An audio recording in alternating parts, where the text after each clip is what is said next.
ଆପଣଙ୍କ ନାଁରେ କେତେଟା ସିମ୍ କାର୍ଡ଼ ଚାଲିଛି ଆପଣଙ୍କ ଆଧାରରେ କେତେଟା ସିମ୍ କାର୍ଡ଼ ଚାଲିଛି କେମିତି ଜାଣିବେ କେତେଟା ଫ୍ରଡ଼ରେ ଚାଲିଛି କେମିତି ଜାଣିବେ ସେଇଟା କେମିତି ବନ୍ଦ କରିବେ ମୁଁ ଏଇ ଭିଡ଼ିଓରେ ସବୁ ଦେଖେଇବି ଫାଷ୍ଟରୁ ଶେଷ ଯାଏଁ ଦେଖନ୍ତୁ ଜାଣିପାରିବେ। କ୍ରୋମ୍ ବ୍ରାଉଜର ଓପନ୍ କରନ୍ତୁ TAFCOP ଟାଇପ୍ କରନ୍ତୁ ପୋର୍ଟାଲକୁ ଆସିଯିବେ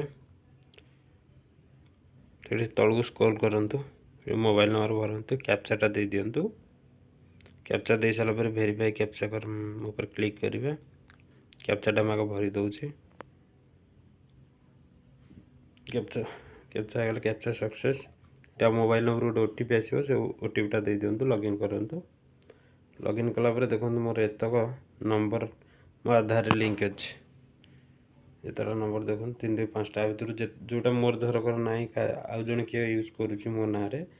ଏଠି ନଟ୍ ମାଇ ନମ୍ବର ଉପରେ କ୍ଲିକ୍ କରି ରିପୋର୍ଟ କରିପାରିବେ। ଭିଡ଼ିଓଟା ଯଦି ଭଲ ଲାଗିଥାଏ ଆଗକୁ ସେୟାର କରନ୍ତୁ।